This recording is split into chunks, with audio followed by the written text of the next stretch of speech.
ठीक है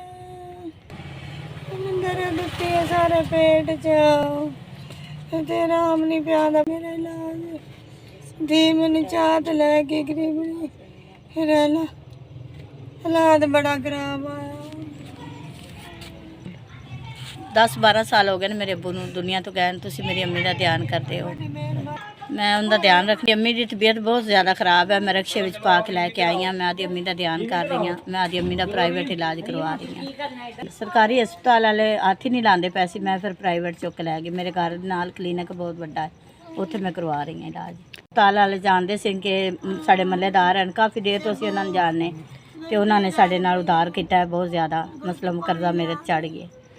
मेरे अपने छोटे छोटे बच्चे नु ते मेरे घर अपने रोटी पानी भी नहीं है।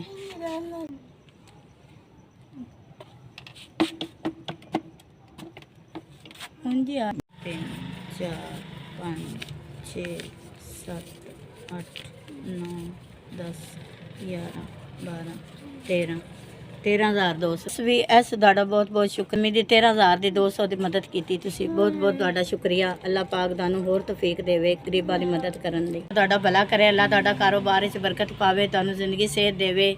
ਮੇਰੀ ਅੰਮੀ ਦੀ ਮਦਦ ਕੀਤੀ ਨੇ।